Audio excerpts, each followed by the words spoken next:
Hola a todos y bienvenidos a un nuevo tutorial del curso de Python. Mi nombre es Jesús Becerril y en esta ocasión vamos a continuar con lo que serían las listas, que es el complemento del tema anterior que vimos en las tuplas. Vamos a comenzar.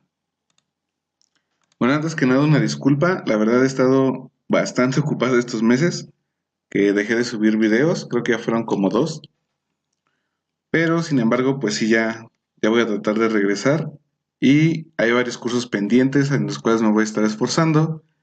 Dentro de los más rescatables, pues el de GitHub, el de programación de videojuegos, complementar este de Python, empezar el uso de frameworks, entre otros objetivos que teníamos dentro del canal. Entonces ya voy a estar subiendo videos más seguido, una disculpa por irme.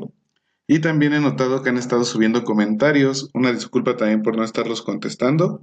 Yo creo que me voy a dedicar a eso en estos días, para poder continuar normalmente como estaba el canal antes.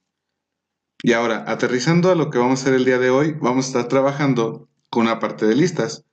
Nosotros en Python habíamos visto lo que eran las tuplas, que eran arreglos, los cuales ya no podíamos nosotros modificar. Eran colecciones de datos que una vez declaradas ya no se podían eliminar, modificar o insertar nuevos elementos.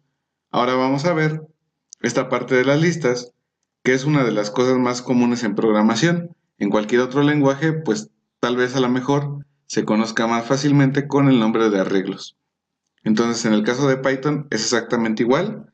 Son arreglos. ¿Qué diferencias tenemos? Por ejemplo, otros lenguajes son un poco estrictos en cuanto a los tipos de datos.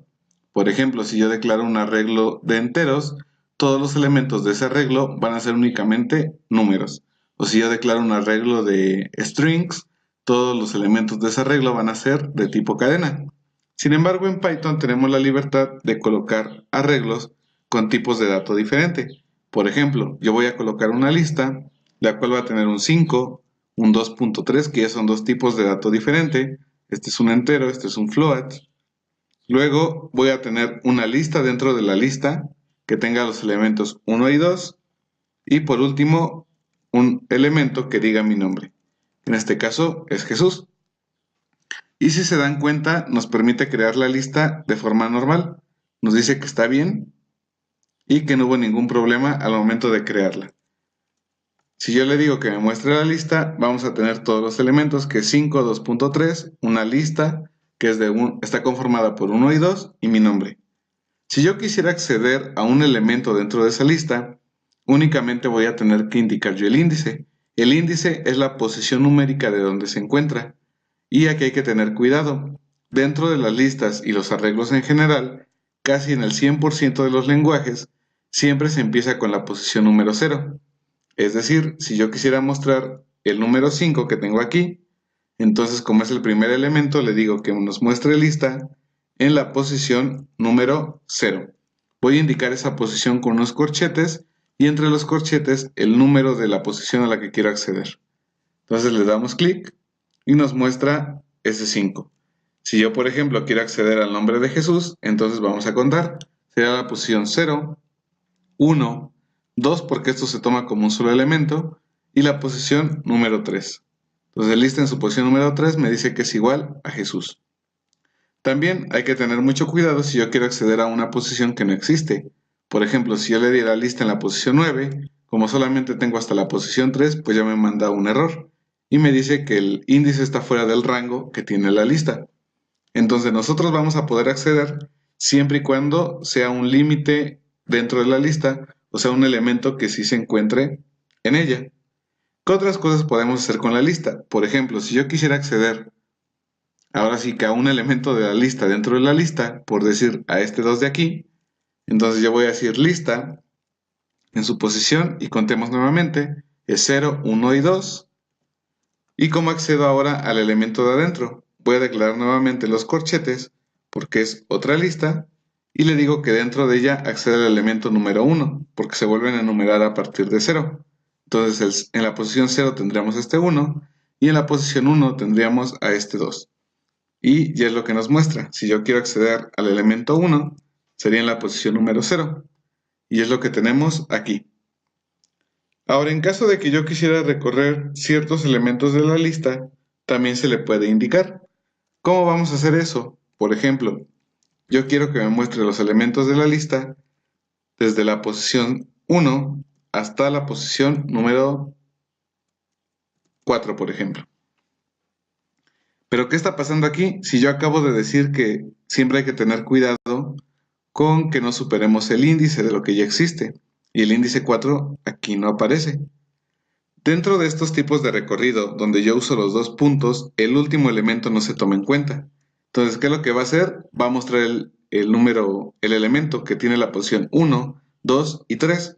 Y hasta ahí se va a quedar. No va a tomar en cuenta el 4 como nos damos cuenta. Si yo, por ejemplo, no quisiera tomar el nombre de Jesús, entonces yo le digo que llegue desde la posición 1 y que se detenga en la posición 3 sin tomarlo en cuenta. Eso va a hacer que se elimine lo que es mi nombre, que es Jesús.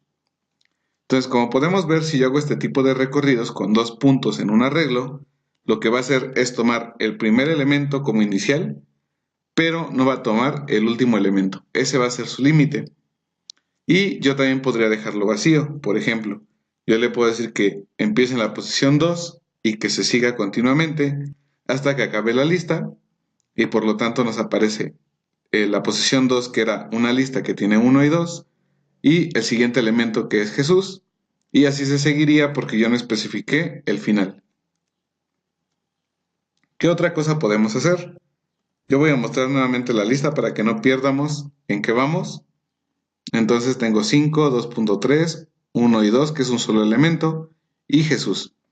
Ahora, si yo quisiera recorrer la lista, pero saltando posiciones, por ejemplo, que vaya desde la 0, que es el inicio, hasta la 4, que es el límite, y que además, aquí da 2 puntos, perdón, y que además vaya de 2 en 2, es decir, que me muestre el 5, que me muestre el 1 y el 2, y hasta ahí lo deje, que vaya saltando las posiciones impares, que sería la 1 y la 3. Entonces puedo agregar nuevamente 2 puntos y decirle cada cuánto quiero que haga esos saltos. O puedo hacer lo mismo, que vaya saltando de 3 en 3, y entonces empieza desde el 0, salta 1, 2, 3, me muestra Jesús y hasta ahí se queda, que es lo que tenemos de resultado en esta parte de aquí. ¿Y qué pasaría si yo quisiera trabajar con cada elemento de la lista, pero de forma separada? Ah, pues Python nos dice, yo tengo un for en donde tú me vas a indicar eso.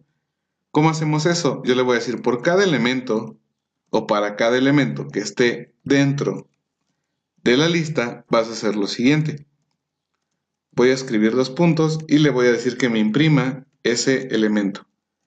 Entonces, ¿qué es lo que va a hacer Python? Va a recorrer la lista, cada posición la va a transformar en esta variable elemento y nos las va a ir imprimiendo gracias al for. Voy a acabar ese for y aquí tenemos la lista, pero ahora separada. Nos da el elemento 5, el 2.3, nuestra lista conformada por 1 y 2 y el nombre de Jesús, pero si se dan cuenta, ya los está separando posición por posición. Eso es en caso de que ustedes quieran manipular o hacer un cálculo o mostrar los elementos de forma separada. Y también las listas, por último en este tutorial, vamos a ver que tienen métodos especiales que nosotros podemos acceder a ellos y que ya están delimitados dentro de Python. Estos métodos son bastante extensos, sin embargo yo voy a mostrar o a mencionar únicamente los principales o los más comunes. Si yo, por ejemplo, a esta lista, como dije que se le podía agregar, eliminar o modificar, quisiera agregar un elemento, entonces yo puedo colocar el método append. El método append lo que va a hacer es agregar un elemento. Por ejemplo, yo le voy a decir que agregue el 7. Entonces, si yo muestro nuevamente la lista, vamos a tener que 5, 2.3, 1,2, Jesús y 7. Si se dan cuenta, agrega al final ese elemento de la lista. Yo le voy a decir ahora que agregue un 1, por ejemplo. Nuevamente muestro la lista y ya me está agregando también este 1. Y ahora a lo mejor ustedes se preguntarán, ok, el append agrega al final de la lista. ¿Qué pasa si yo quiero agregar en una posición específica? Por ejemplo, al inicio. Python nos dice, está muy buena la idea. Entonces vamos a generar otro nuevo método que nos va a permitir, perdón, este no es index, es el de insert. Un método, ahora sí les decía, donde tú me indiques en qué posición quieres insertar un elemento. El append lo va a agregar al final, pero si tú quieres algún otro lugar, pues solamente mándamelo mediante la función insert. Entonces insert nos va a pedir la posición. Yo, por ejemplo, quiero insertarlo al inicio. Entonces le voy a decir que es en la posición 0 y que en ese inicio yo quiero agregar un 8. Entonces voy a separar con una coma para indicar qué elemento es el que quiero agregar. Todo lo marca correcto, en este caso no marca ningún error, y si muestro la lista, voy a observar que en la posición 0 me agrega un 8. Lo mismo pasaría para cualquiera de las otras posiciones. Por ejemplo, si yo quiero añadir en la posición 2 un elemento que sea una X, por ejemplo, entonces me dice que todo bien, y si reviso, en la posición 0 está el 8, en la posición 1 está el 5, y en la posición 2 está una X. De esta forma se está insertando el elemento en la posición que nosotros le decimos. ¿Y qué pasa si yo quiero reemplazar un elemento? Por ejemplo, que esta X ya no sea una X, sea una Y. Entonces yo le puedo decir lista en su posición 2 va a ser igual ahora a una Y. Si se dan cuenta, nosotros ya no estamos... Permítanme.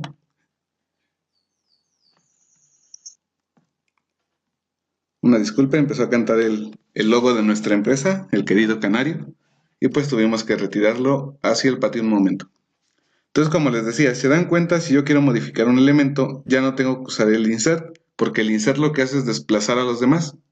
Si yo quiero modificar la X, que era el que teníamos en la posición número 2, le digo tal cual esa sentencia, que yo ahora en la posición número 2 ya no quiero a X, quiero una y hace esa modificación. Entonces ya vimos cómo insertar, cómo modificar dentro de la lista. ¿Qué pasa ahora si yo, por ejemplo, quisiera agregar una lista a la lista? Es decir, lista.append, y le digo que voy a agregar una lista conformada por 4 y 5. Vamos a ver que lo agrega correctamente al final, pero que al igual que este 1 y 2, lo toma como un solo elemento porque es una lista. Entonces, eso es lo que va a hacer el append.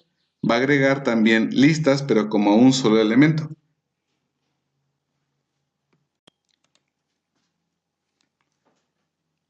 Entonces, si se diera el caso de que yo quisiera agregar ahora una lista, pero en donde cada uno de los elementos se separe para formar parte de la nueva lista, en lugar de append, yo lo que voy a hacer es ocupar un método que se llama extend.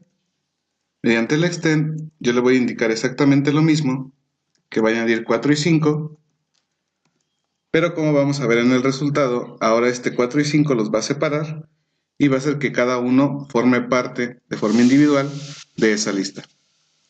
¿Qué otro método tenemos en el caso de esta lista? Por ejemplo, yo le puedo decir que me muestre el índice de en donde se encuentra la letra Y. Entonces yo le digo lista.index y entre paréntesis voy a mandar el elemento que estoy buscando. En este caso me dice que la Y se encuentra en la posición número 2. Recordemos que empieza por 0, por lo tanto es 0, 1 y 2. Y ya nos muestra la posición en donde nosotros encontramos a ese elemento. ¿Qué pasaría si, por ejemplo, yo le indico el 5? El 5 que se encuentra varias veces. Lo que va a hacer el método index o la función index es retornar el primer elemento únicamente que encuentra, o la primera coincidencia. Como aquí ya encuentra el 5 en la posición número 1, ya nos sigue buscando a todos los demás elementos y simplemente nos manda el primero. Ahora, ¿qué pasa si yo quiero encontrar la cantidad de veces que se encuentra ese 5? Hay que tomar en cuenta que este no lo va a tomar porque se encuentra dentro de otra lista. Entonces yo le digo cuántas veces se encuentra el número 5 y me dice que lo encuentra 2 veces, lo que sería en la posición número 1 y en la última posición que también tenemos un 5. Si yo, por ejemplo, le digo cuántas veces se encuentra el número 1, perdón, lo mandé como un carácter, cuántas veces se encuentra el 1, nos dice que lo encuentra una vez. Y así podemos estar buscando con cada uno de los elementos. Cuántas veces se encuentra el 7, cuántas veces se encuentra la palabra Jesús y cuántas veces va encontrando cada uno de los elementos que nosotros quisiéramos. Por último, yo tengo un elemento en la lista o una función que se llama reverse. Esta, la que va a hacer, como su nombre lo indica, es voltear la lista en forma inversa. Entonces, yo muestro cómo se encuentra ahora, después de aplicar esa función, y como nos podemos dar cuenta, nosotros tenemos ahora la lista en forma inversa. Voltea cada uno de los elementos, nosotros teníamos el 8 al inicio, ahora tenemos el 8 al final, luego teníamos el 5, la Y, y así va volteando cada uno de los elementos. Entonces, estos serían los funciones o los métodos más simples que se pueden ocupar dentro de una lista. Y en tutoriales más adelante vamos a estar trabajando y realizando ejercicios con cada uno de ellos y aplicándolo a lo que serían las estructuras de datos. Hasta aquí el tutorial de esta vez. Mi nombre es Jesús Becerril y nos vemos en la siguiente ocasión.